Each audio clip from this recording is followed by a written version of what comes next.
క్రొత్త నిబంధన సంఘము అనగానేమి అనే వాటిని కొనసాగింపులో భాగంగా క్రీస్తు మరియు సంఘము అనే విషయాన్ని వాటిలో భాగంగానే కొనసాగుదాం ప్రియులారా.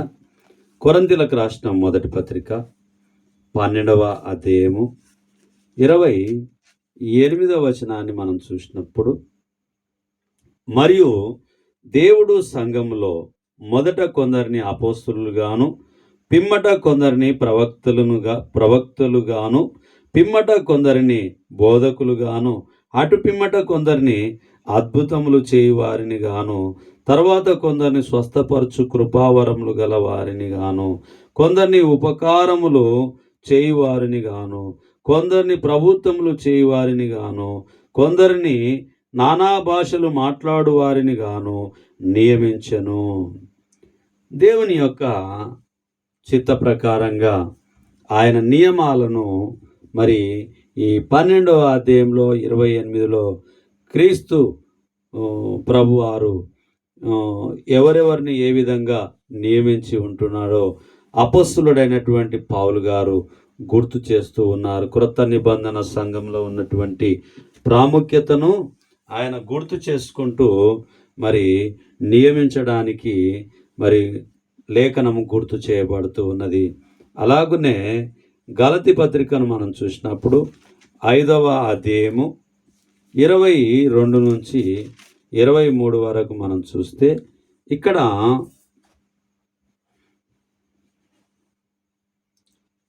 ఆత్మఫలం గురించి రాయబడి ఉంది. అయితే ఆత్మఫలం ఏమనగా ప్రేమ, సంతోషము, సమాధానము, దీర్ఘశాంతము, దయాళుత్వము, మంచితనము, విశ్వాసము, సాత్వికము, ఆశా నిగ్రహము. ఇట్టి వాటికి విరోధమైన నియమమేదియో లేదు. క్రీస్తు యేసు సంబంధులు శరీరమును దాని ఇచ్చలతోనూ దురాశలతోనూ సిలువ వేసి ఉన్నారు. కాబట్టి ప్రియమైనటువంటి వాళ్ళారా, మనము ఆత్మఫలాన్ని కలిగి ఉండాలి. అలాగునే క్రీస్తుతో కూడా మనం మరణించినము అనేటటువంటిది జ్ఞాపకం చేసుకోవాలి. పాత జీవితము అది గతించిపోయి ఉన్నది, క్రీస్తులో వచ్చిన తర్వాత నవీన స్వభావాన్ని ధరించుకొని ఉన్నామనేటటువంటిది మర్చిపోకుండా మనము గుర్తు చేసుకోవాలి. మనలో ప్రేమ, సంతోషము, సమాధానము, దీర్ఘశాంతము, దయాళుత్వము, మంచితనము, విశ్వాసము, సాత్వికము, ఆశా నిగ్రహము, ఇవన్నీ కూడా క్రైస్తవుడు కలిగి ఉండాలి, సంఘము కలిగి ఉండాలి అనేది దేవుని వాక్యం మనకు గుర్తు చేయబడుతూ ఉన్నది. గలతీ పత్రికకు వెళ్దాం ప్రియులారా. గలతీలకు రాసిన పత్రిక 3వ అధ్యాయము 8 నుంచి 11 వచనాలను మనం చూస్తే 8 నుంచి 11 వరకు చూద్దాం. దేవుడు విశ్వాసం మూలంగా అన్యజనులను నీతిమంతులుగా తీర్చునని లేఖనము ముందుగా చూచి, నీయందు అన్యజనులందరూ ఆశీర్వదింపబడుదురు అని అబ్రహామునకు సువార్తను ముందుగా ప్రకటించెను. కాబట్టి విశ్వాస సంబంధులే విశ్వాసం గల అబ్రహాముతో కూడా ఆశీర్వదింపబడుదురు. ధర్మశాస్త్రం విధించిన క్రియలకు సంబంధులందరూ శాపమునకు లోనై ఉన్నారు. ఎందుకనగా ధర్మశాస్త్ర గ్రంథమందు రాయబడిన విధులన్నీ చేయుటయందు నిలకడగా ఉండని ప్రతి వాడును శాపగ్రస్తుడని రాయబడి ఉన్నది. ధర్మశాస్త్రము చేత ఎవడును దేవుని ఎదుట నీతిమంతుడని తీర్చబడను సంగతి స్పష్టమే. ఏలయనగా నీతిమంతుడు విశ్వాసం మూలముగా జీవించును. ధర్మశాస్త్రము నీతిమంతునిగా తీర్చదు అనేటటువంటి విషయాన్ని మనకు స్పష్టంగా గుర్తు చేయబడుతూ ఉన్నది. కాబట్టి మనము చాలా జాగ్రత్తగా పరిశుద్ధ లేఖనాలను పరిశీలన చేసుకొని ముందుకు మనం కొనసాగుదాము. రోమీలకు రాసిన పత్రిక 8వ అధ్యాయము 19వ వచనాన్ని మనం చూసినప్పుడు 8:19, 18 నుంచి చూద్దాం. మన ఎడల ప్రత్యక్షం కాబోవు మహిమ ఎదుట ఇప్పటి కాలంపు శ్రమలు ఎన్నదగినవి కావని ఎంచుచున్నాను. దేవుని కుమారుల ప్రత్యక్షత కొరకు సృష్టి మిగుల ఆశతో తేరు చూచుచు కనిపెట్టుచున్నది.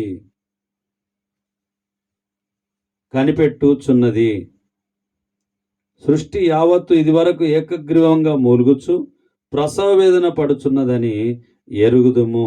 అంతేకాదు, ఆత్మ యొక్క ప్రథమ ఫలముల నొందిన మనము కూడా దత్తపుత్రత్వము కొరకు, అనగా మన దేహము యొక్క విమోచనము కొరకు కనిపెట్టుచు మనలో మనం మూలుగుచున్నాము అనేటటువంటిది దేవుని వాక్యం మనకు గుర్తు చేయబడుతూ ఉన్నది. కాబట్టి జయం పొందేవారిగా మనం ఉండాలి. మరి క్రీస్తును సొంత రక్షకునిగా అంగీకరించుకొని మరి దేవుని ఎదుట సిగ్గుపడనక్కరలేని పని వాళ్ళగా మనం ఉండాలని చెప్పి దేవుని దయా సంకల్పమై ఉంటూ ఉన్నది. యెషయా 11వ అధ్యాయము మరి మొదటి నుంచి కొన్ని వచనాలు చూస్తే, యెషయి మొద్దు నుండి చిగురు పుట్టును, వాని వేరుల నుండి అంకురం ఎదిగి ఫలించును. యెహోవా ఆత్మజ్ఞాన వివేకములకు ఆధారమగు ఆత్మ, ఆలోచన బలములకు ఆధారమగు ఆత్మ, తెలివిని యెహోవా ఎడల భయభక్తులను పుట్టించు ఆత్మ అతని మీద నిలుచును. యెహోవా భయము అతనికి ఇంపైన సువాసనగా ఉండును. కంటి చూపును బట్టి అతడు తీర్పు తీర్చడు, తాను వినుదానిని బట్టి విమర్శ చేయడు. నీతిని బట్టి బీదలకు తీర్పు తీర్చును. భూనివాసులలో దీనులైన వారికి యథార్థంగా విమర్శ చేయును. తన వాగ్దాండం చేత లోకమును కొట్టును, తన పెదవుల ఊపిరి చేత దుష్టులను చంపును. అతని నడుమునకు నీతియు, అతని తుంట్లకు సత్యమును నడికట్టుగా ఉండును. తోడేళ్ళు గొర్రె పిల్లల యొద్ద వాసము చేయును, చిరుతపులి మేక పిల్లల యొద్ద పండుకొనును. దూడయు కొదమసింహమును పెంచబడిన కోడెయు కూడుకొనగా బాలుడు వాటిని తోలును. ఆవులు ఎలుగులు కూడి మేయును, వాటి పిల్లలు ఒక్క చోటనే పండుకొనును. ఎద్దు మేయినట్లు సింహము గడ్డి మేయును. పాలు కుడుచు పిల్ల నాగుపాము పుట్ట యొద్ద అట్లుండును. మిడినాగు పుట్ట మీద పాలు విడిచిన పిల్ల తన చేయి చాచును. నా పరిశుద్ధ పర్వతమందంతటా ఏ మృగమును హాని చేయదు, నాశనము చేయదు. సముద్రము జలములతో నిండి ఉన్నట్టు లోకమును యెహోవాను గురించిన జ్ఞానముతో నిండి ఉండును. ఆ దినమున ప్రజలు ధ్వజముగా నిలుచుండు యెషయి ఏరు చిగురు నొద్ద జనములు విచారణ చేయుచు, ఆయన విశ్రమ స్థలము ప్రభావము గలదిగాను ఉంటూ ఉన్నది. ఇక్కడ మనం చూసినప్పుడు యెషయాలో మనం చూసినప్పుడు 11 మొదటి నుంచి చూసినప్పుడు యెషయిలో మొద్దు నుండి చిగురించు సమాధాన సామ్రాజ్యము, యేసు ప్రభు వారి గురించి ఆ యొక్క లేఖనంలో ప్రవచనము రాయబడి ఉంటూ ఉన్నది అనేటటువంటిది జ్ఞాపకం చేసుకుంటున్నాం. మానవాళి నిమిత్తము యెషయి మొద్దు నుండి చిగురు, మరి యెషయి మొద్దు నుండి చిగురించును, సమాధానము మనకు దొరుకును అనేటటువంటిది దేవుని వాక్యం ద్వారా ఆ సమాధానకర్త యేసు ప్రభు అనేటటువంటిది ప్రజలందరికీ కలుగబోవు రక్షణ సువార్తమానము మనకు తీసుకొచ్చింది. మనల్ని కృపచేత రక్షించింది యేసుక్రీస్తు ప్రభు వారి ద్వారా అనేటటువంటిది మనల్ని మనము పరిశీలన చేసుకోవాలి. ప్రకటన గ్రంథం 2వ అధ్యాయము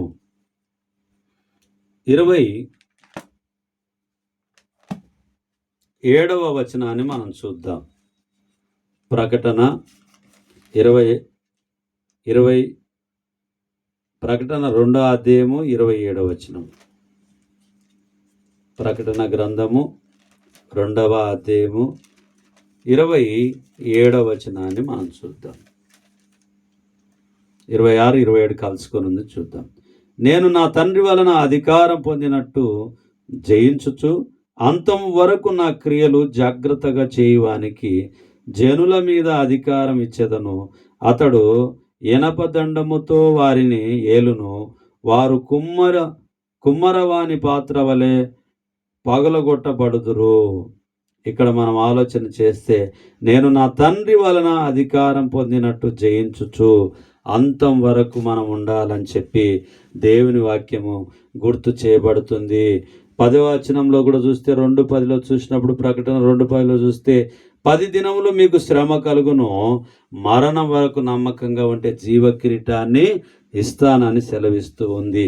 ప్రకటన గ్రంథము 12వ అధ్యాయము 5వ వచనాన్ని చూసినప్పుడు, ప్రకటన 12:5 సమస్త జనములను ఎనపదండముతో ఏలనై ఉన్న యొక్క మగ శిశువును ఆమె కనగా, ఆమె శిశువు దేవుని యొద్దకును ఆయన సింహాసనము నొద్దకును కొనుపోబడెను.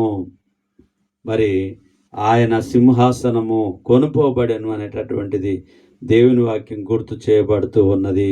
మరి యేసు ప్రభు వారి గురించి చెప్పబడిన ప్రతి మాట ఆనిముత్యమైనటువంటి మాట అయి ఉంటున్నది. ప్రవచనాలు నెరవేర్చబడి ఉంటూ ఉన్నవి. కాబట్టి మనము దేవుని వాక్యపు వెలుగులో ముందుకు కొనసాగడానికి మనము కృపచేత రక్షింపబడి ఉన్నామనేటటువంటిది జ్ఞాపకం చేసుకోవాలి. ప్రకటన గ్రంథం 20వ అధ్యాయం 4వ వచనము మరియు 6వ వచనాన్ని మనం చూసినప్పుడు,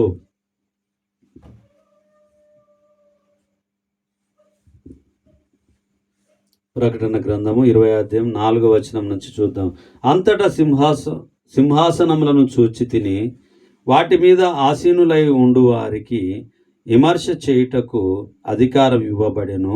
మరియు క్రూర మృగమునకైనను దాని ప్రతిమకైనను నమస్కారము చేయక తమ నొసల యందు గాని చేతుల యందు గాని దాని ముద్ర వేయించుకొనని వారిని యేసు విషయమై తామిచ్చిన సాక్ష్యము నిమిత్తమును దేవుని వాక్యము నిమిత్తమును శిరఛేదనము చేయబడిన వారి ఆత్మలను చూచితిని. వారు బ్రతికిన వారై 1000 సంవత్సరములు క్రీస్తుతో కూడా రాజ్యము చేసిరి. ఆ 1000 సంవత్సరములు గడుచు వరకు కడమ మృతులు బ్రతకలేదు. ఇదే మొదటి పునరుత్థానము. ఈ మొదటి పునరుత్థానంలో పాలుగలవారు ధన్యులను పరిశుద్ధులనై ఉందురు. ఇట్టి వారి మీద రెండవ మరణమునకు అధికారం లేదు. వీరు దేవునికిని క్రీస్తుకును యాజకులై క్రీస్తుతో కూడా 1000 సంవత్సరములు రాజ్యము చేయుదురు. జయించేటటువంటి వారిగా సంఘంలో ఉండడం వల్ల, సంఘ క్షేమాభివృద్ధిలో ఉండడం వల్ల, క్రీస్తును శిరస్సుగా అంగీకరించడం వల్ల మనము జయాన్ని పొందుకోగలుగుతాము. క్రీస్తుతో పరిశుద్ధులుగా ఉండగలుగుతాము. క్రీస్తుతో పాటు 1000 ఏళ్ల పరిపాలన చేయడానికి అధికారాన్ని పొందుకునేటటువంటి వారిగా ఉంటాము. జయం పొందినటువంటి సంఘముగా మనము నిత్యము ఉంటాము. ప్రకటన గ్రంథము 21వ అధ్యాయము మొదటి 3 వచనాలు మనం చూస్తే, అంతటా నేను క్రొత్త ఆకాశమును క్రొత్త భూమిని చూచితిని. మొదట ఆకాశమును మొదట భూమియు గతించిపోయెను, సముద్రమును ఇకను లేదు. మరియు నేను నూతనమైన యెరూషలేము అను ఆ పరిశుద్ధ పట్టణం తన భర్త కొరకు అలంకరింపబడిన పెండ్లి కుమార్తె వలె సిద్ధపడి పరలోకమందున్న దేవుని యొద్ద నుండి దిగివచ్చుట చూచితిని. అప్పుడు ఇదిగో దేవుని నివాసము మనుషులతో కూడా ఉన్నది.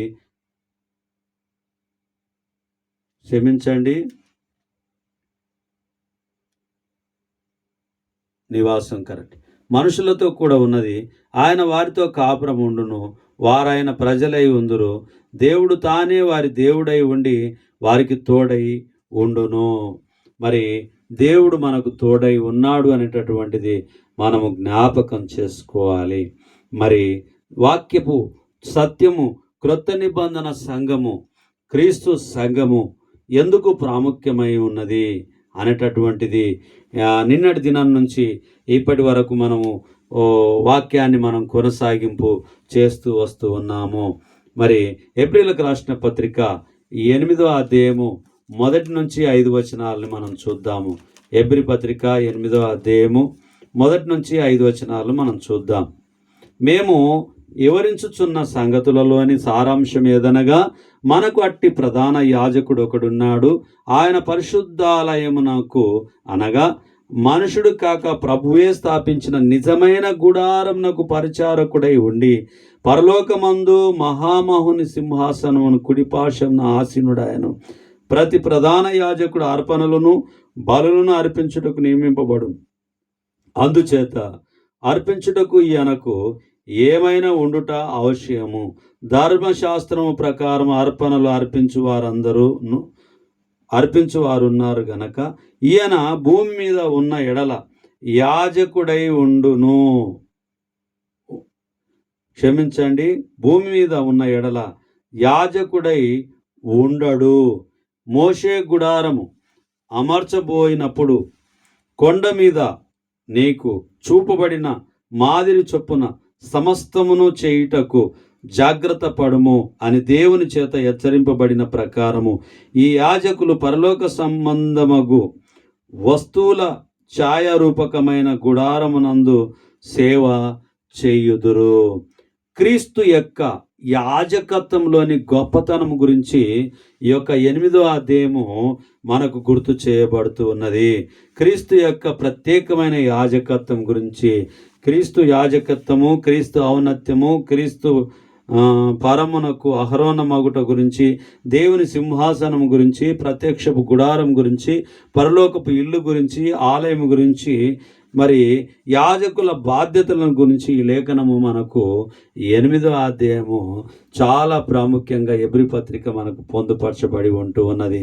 ఏప్రిల్కు రాసిన పత్రిక 10వ అధ్యాయము మరి 19వ వచనము 20వ వచనాన్ని చూసినప్పుడు, సహోదరులారా, యేసు మన కొరకు ప్రతిష్ఠించిన మార్గమున అనగా నూతనమైనదియు జీవము గలదియు ఆయన శరీరము అను తెర ద్వారా ఏర్పరచబడినదియునైనా మార్గమున ఆయన రక్తం వలన పరిశుద్ధ స్థలమునందు ప్రవేశించుటకు మనకు ధైర్యం కలిగి ఉన్నది గనకను. మనం ఏమై ఉన్నాం? ఇప్పుడు ధైర్యం కలిగి ఉన్నాము. మరి పరిశుద్ధులుగా ఉండాలి అని అంటే యేసు మన కొరకు ప్రతిష్ఠించిన మార్గము చొప్పున మనము నడుచుకోవాలి. మన ప్రధాన యాజకుడు మార్పు లేనటువంటి యాజకుడై ఉంటూ ఉన్నాడు యేసు ప్రభువారు. మరి ఆనాడు పాత నిబంధన కాలంలో ఉన్నటువంటి యాజకులు మారేటటువంటి వారు, ప్రతి సంవత్సరము బలులు అర్పించేటటువంటి వారు ఉన్నారు. కానీ ఈ మన ప్రధాన యాజకుడు యేసుక్రీస్తు ప్రభువారు మార్పు లేని యాజకుడై ఉంటూ ఉన్నాడు, నిరంతరం యాజకుడై ఉంటూ ఉన్నాడు అనేటటువంటిది ఎబ్రీ పత్రిక మనకు గుర్తు చేయబడుతూ ఉన్నది. ఎబ్రీ పత్రిక 6వ అధ్యాయము 19-20 వచనాన్ని చూద్దాం. ఎబ్రీ పత్రిక 6:19-20 చూద్దాం. ఈ నిరీక్షణ నిశ్చయమును స్థిరమునై మన ఆత్మకు లంగరు వలె నుండి తెరలోపల ప్రవేశించుచున్నది. నిరంతరం మెల్కీషెదెకు క్రమము చొప్పున ప్రధాన యాజకుడైన యేసు అందులోనికి మనకంటే ముందుగా మన పక్షమున ప్రవేశించును. ఆయన మన ప్రధాన యాజకుడై ఉంటున్నాడు. మనకన్నా ముందుగా ప్రవేశించి మన కొరకు ఆయన కృపను అనుగ్రహించి ఉంటున్నాడు. అది మనం గ్రహించాలి. జయించేవారిగా ఈ లోకంలో మనం ఉండాలి. మరి ఓడిపోయేటటువంటి వారిగా మనం ఉండవద్దు. ఓడిపోవడం అని అంటే జీవితంలో ఆటుపోట్లో ఓడిపోవడం అది వేరే, కానీ మరి సత్యమునందు ఓడిపోవద్దు. జయం పొందడానికి సత్యమైనటువంటి సంఘము క్రీస్తు సంఘమునందు క్రీస్తును శిరస్సుగా హత్తుకొని అంగీకరించి మనం ఉండాల్సినటువంటి వారిగా దేవుని వాక్యము మనకు ఖచ్చితంగా ప్రకటింపజేయబడుతూ ఉన్నది. ప్రకటన గ్రంథం 14వ అధ్యాయము మొదటి 5 వచనాలను మనం చూస్తే, మరియు నేను చూడగా ఇదిగో ఆ గొర్రె పిల్ల సియోను పర్వతం మీద నిలువబడి ఉండెను. ఆయన నామమును ఆయన తండ్రి నామమును నొసళ్ళ యందు లిఖింపబడి ఉన్న 144,000 మంది ఆయనతో కూడా ఉండిరి. మరియు విస్తారమైన జలముల ధ్వనితోను గొప్ప ఉరుము ధ్వనితోను సమానమైన యొక్క శబ్దం పరలోకము నుండి రాగా వింటిని. నేను వినిన ఆ శబ్దం వీణెలు వాయించుచున్న వైనికుల నాదమును పోలినది. వారి సింహాసనము ఎదుటను ఆ 4 జీవుల ఎదుటను పెద్దల ఎదుటను ఒక క్రొత్త కీర్తన పాడుచున్నారు. భూలోకంలో నుండి కొనబడిన ఆ 144,000 మంది తప్ప మరి ఎవరునూ ఆ కీర్తన నేర్చుకొన జాలరు. వీరు స్త్రీ సాంగత్యమున అపవిత్రులు కాని వారును స్త్రీ సాంగత్యం ఎరగని వారినై ఉండి గొర్రెపిల్ల ఎక్కడికి పోవునో అక్కడికెల్లా ఆయనను ఎంబడింతురు. వీరు దేవుని కొరకును గొర్రెపిల్ల కొరకును ప్రథమ ఫలముగా ఉండుటకై మనుషులలో నుండి కొనబడిన వారును. వీరి నోట ఏ అబద్ధమును కనబడలేదు. వీరు అనిందులు అనేటటువంటి విషయాన్ని మనకు 1 నుంచి 5 వచనాల వరకు మరి దేవుని చిత్త ప్రకారంగా ఉన్నటువంటి వాక్యము మనం గుర్తు చేసుకుంటూ ఉన్నాం. ఈ 14వ అధ్యాయంలో మనం చూస్తే బబులోను కూలిపోవట గురించి, గొర్రెపిల్లయో పరలోకపు కీర్తనల గురించి రాయబడి ఉన్నటువంటి విషయాన్ని మనము చూశాం ప్రియులారా. మరి ప్రకటన గ్రంథం 21వ అధ్యాయము 3వ వచనాన్ని మనం చూస్తే 21వ అధ్యాయం 3వ వచనాన్ని చూసినప్పుడు, అప్పుడు ఇదిగో దేవుని నివాసము మనుషులతో కూడా ఉన్నది. ఆయన వారితో కాపురముండును. వారాయన ప్రజలై ఉందురు. దేవుడు తానే వారికి దేవుడై ఉండి వారికి తోడై ఉండును. ఆయన తోడై ఉండును అనేటటువంటిది మనకు ఆయన మనం యెషయాలో మనం చూసినప్పుడు ఆయన మనకు సమాధానకరమైనటువంటి విషయాన్ని, ఆశ్చర్యకరుడు, ఆలోచనకర్త, నిత్యుడగు తండ్రి, సమాధానకర్త అని అతనికి పేరు పెట్టబడి ఉంటూ ఉన్నది. యెషయా మొద్దు నుండి సిగురు అనే విషయాన్ని మనం గుర్తు చేయబడుతూ ఉంటున్నది. యేసు ప్రభు వారి యొక్క ప్రాముఖ్యత చాలా చాలా గొప్పగా ఉంటూ ఉన్నవి. కానీ మనుషులు దాన్ని లక్ష్య పెట్టకుండగా మనుషులము మనకు నచ్చిన పద్ధతిలో మన కడిపే మనకు దేవుడు అని చెప్పి మనం ఏదైతే బోధ చేస్తామో అది దేవుడు అంగీకరించడు.